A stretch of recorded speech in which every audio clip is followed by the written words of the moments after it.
వాక్కును వీరికి వినిపించకూడదు. వీరు హృదయములో చాలా కఠినముగా ఉన్నాయి. నన్ను ఏదైనా చేస్తారు, నన్ను అవమానిస్తూ ఉన్నారు, నిందలకు గురి చేస్తూ ఉన్నారు. ప్రభు ప్రవచనాలను వీరి దగ్గర ప్రకటన చేయకూడదని యిర్మీయా నిర్ణయాన్ని తీసుకున్నాడంట. ఎప్పటికప్పుడు నిర్ణయాన్ని తీసుకుంటున్నాడు, కానీ ఆ నిర్ణయాన్ని వారి దగ్గరకు వచ్చేపాటికి వదిలిపెట్టలేకపోతూ ఉన్నాడు. ఏదైతే తన మనసులో అనుకుంటూ ఉన్నాడో దాన్ని వచ్చి వారి దగ్గర చేయలేకపోతూ ఉన్నాడు. కార్యాన్ని సఫలీకృతం చేయలేకపోతూ ఉన్నాడు.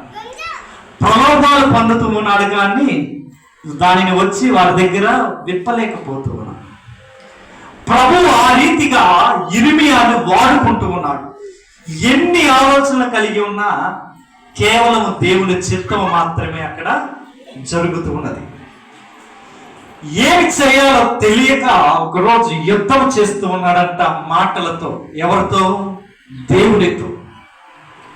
యిర్మీయా ప్రవక్త తను అనుకున్నవన్నీ కూడా చెప్పాలి, దేవునితో యుద్ధం చేయాలని వెళ్ళి ఇక ప్రభుత్వం అంటూ ఉన్నాడంట. పనికిరాని వాడిని, అజ్ఞానిని, తెలివి లేని వాడిని నన్నేమో పిలుచుకొని వీరి దగ్గరికి పంపిస్తూ ఉన్నావే, వీరేమో నా మీద తిరగబడుతూ ఉన్నారు, నన్ను నాశనం చేయాలనుకుంటున్నారు, నా కుటుంబాన్ని నాశనం చేయాలనుకుంటున్నారు, ఎందుకు నన్ను ఈ రీతిగా చేస్తూ ఉన్నావు, నేను ఇక నీ యొక్క వాక్కును ప్రకటించను అనేటువంటి మాటలను తన హృదయంలో ముద్రించుకొని ప్రభు చెంతకు వెళ్ళడానికి ప్రయత్నం చేస్తుంటే వెళ్ళలేకపోతూ ఉన్నాడంట. ఆయన ఆలోచనలను ప్రభు దగ్గర పెట్టలేకపోతూ ఉన్నాడంట. యిర్మీయా గ్రంథము 20వ అధ్యాయము 7వ వచనం నుండి 9వ వచనం వరకు 10 వచనాలు చదువుదాం. యిర్మీయా గ్రంథము 20వ అధ్యాయము 7వ వచనం నుండి 10వ వచనం వరకు చదివితే మనకు అర్థమవుతూ ఉన్నది. ప్రభు,